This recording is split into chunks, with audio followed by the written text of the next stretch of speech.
Como tantas outras figuras históricas, Getúlio Vargas tem suas controvérsias, sim. E nós aqui precisamos dizer que estes pontos de interrogação sobre Getúlio não podem jamais minimizar os seus feitos. Getúlio Vargas é aquele político que coloca o Brasil na rota mundial da economia. E mais, transforma um país rural que vivia o ciclo do café e o declínio desse ciclo e transforma essa economia de maneira estrutural, transformando o Brasil de uma enorme fazenda para uma economia pujante na ordem mundial. Isto não é pouca coisa.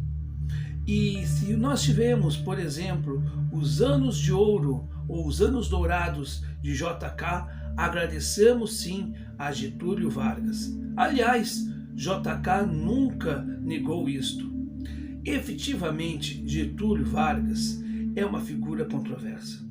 Mas, como eu disse, estas coisas que podemos questionar sobre Getúlio não podem jamais apagar os feitos de um presidente que criou uma Petrobras, que teve coragem para criar a CSN, Companhia Siderúrgica Nacional, que implantou um Ministério da Saúde, um Ministério da Educação, os primeiros passos para a alfabetização da população brasileira e o acesso à saúde pública, que deu a condição da mulher votar, que conseguiu fazer de um país extremamente rural ter metrópoles como São Paulo, Rio de Janeiro, Porto Alegre, que desenvolveu e criou as chamadas leis trabalhistas.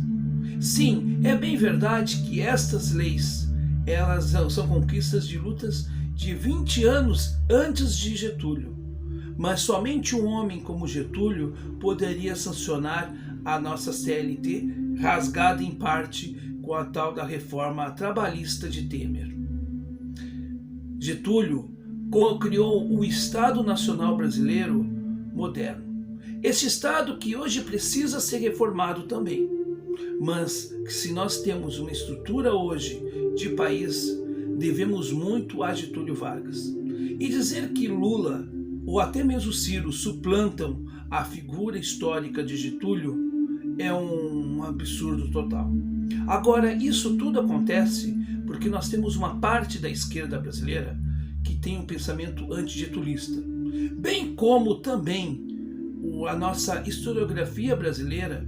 O que é historiografia? A história da história, a história de como se produz o conteúdo histórico, voltado sim numa intenção ou numa narração contrária e sempre elevando e acentuando as contradições de Getúlio e não colocando e mostrando também que este homem, que é uma figura controversa em determinados momentos, foi um homem que criou o Brasil moderno.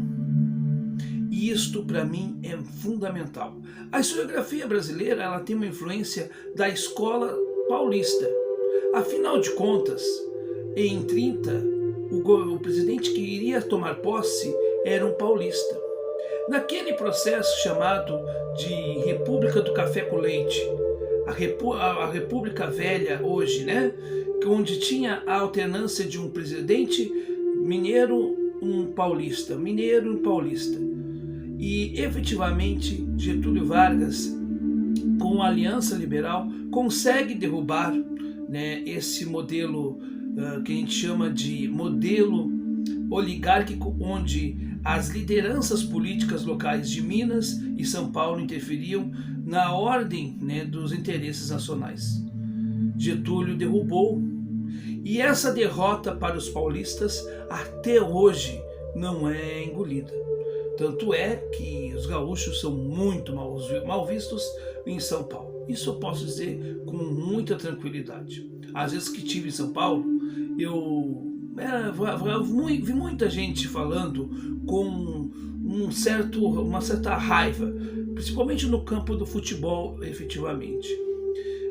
Enfim, o que nós vimos é que o Brasil de Getúlio Vargas é um Brasil que rompeu com interesses do maior estado do Brasil, que é o estado de São Paulo. E até hoje isso não é aceito. Tanto é que, posteriormente, o próprio Brizola teve muita dificuldade de implantar o PDT em São Paulo. Até hoje é uma dificuldade, né, de ter a implantação do trabalhismo em São Paulo, muito embora lá, né, tenhamos hoje quadros de valores, como o próprio presidente Antônio Neto e outras figuras bastante importantes de São Paulo. Mas São Paulo sempre foi o calcanhar de Aquiles do trabalhismo. Por quê? Porque Getúlio sempre foi muito mal visto em São Paulo, por conta exatamente dessa derrota que nunca foi aceita, inclusive, né, mostrada, né, que essa derrota não foi engolida pela própria Revolução de 1932, que é uma resposta a 30, mas que São Paulo efetivamente não venceu. E isso, de uma certa maneira, sempre girou o antigetulismo. E o PT nasceu em São Paulo. E o PT carrega com isto um sentimento antigetulista. E muitos historiadores do Brasil são ligados ao pensamento de esquerda e de centro-esquerda. Não que são filiados ao PT, mas absorveram esse antigetulismo. E hoje nós temos uma produção histórica que sempre tenta ressaltar aquilo que é duvidoso, ou que pode ser duvidoso, ou aquilo que tenta desconstruir a imagem do Getúlio.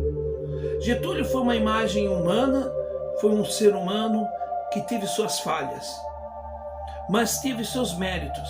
E eu acho muito ruim quando você desmerece uma figura histórica pelas suas contradições.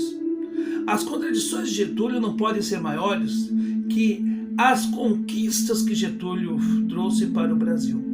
E é isso que me incomoda. Quando eu vejo uma matéria do UOL dizendo que Lula estaria superando o Getúlio, me incomodaria também se eu ouvisse uma matéria dizendo Ciro supera Getúlio. Não há ninguém que vai superar Getúlio, porque o legado de Getúlio é que faz com que outros legados possam ser, de fato, concretizados. A própria ascensão de Lula como líder sindical, se não fosse a ascensão de Vargas lá atrás, não seria possível. O próprio Ciro Gomes também, hoje com a liderança do trabalhismo, ele só é uma liderança do trabalhismo porque ele prossegue, né, com esta, vamos dizer, com esse legado de Vargas. Negar o passado, negar o valor de alguém por birra, para mim é desonestidade. E para mim cheira uma coisa que não é legal, que é ressentimento. Outra questão também, que é muito importante, efetivamente não sou adepto daquelas narrativas históricas ou historiográficas que colocam o Getúlio como um deus na terra. Como eu disse, Getúlio é um ser humano como outro. E todos nós temos os nossos pontos altos e temos aquilo que pode ser questionado. Mas como eu disse, se aquilo que pode ser questionado é menor do que aquilo que nós fizemos, por que então ressaltarmos aquilo que é questionável, se não com o intuito único de desmerecer o outro?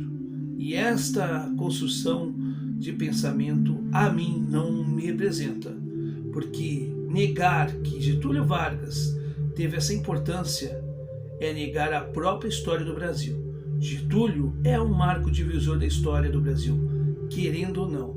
E com todo respeito aos lulistas, Getúlio nunca pode ser comparado a Lula, porque Lula não fez nenhuma reforma estruturante.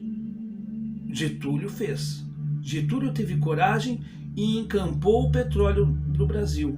Getúlio teve coragem e criou a CSN. Getúlio teve coragem e se matou para evitar o golpe, que é adiado em 10 anos.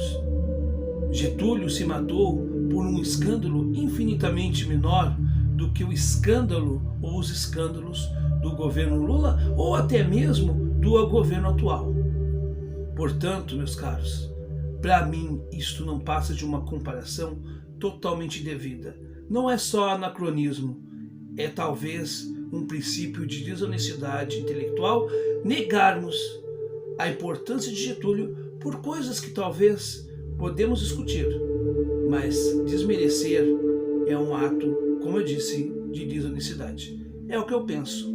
Se você gostou dessa reflexão, deixe o seu like, inscreva-se no canal e fique aqui com a gente aqui no Mundo de Noélcio, onde nós temos história, comportamento, espiritualidade e muita reflexão para quem quer realmente pensar no tempo onde os gados reinam. A nossa luta é a criticidade sempre. É isto.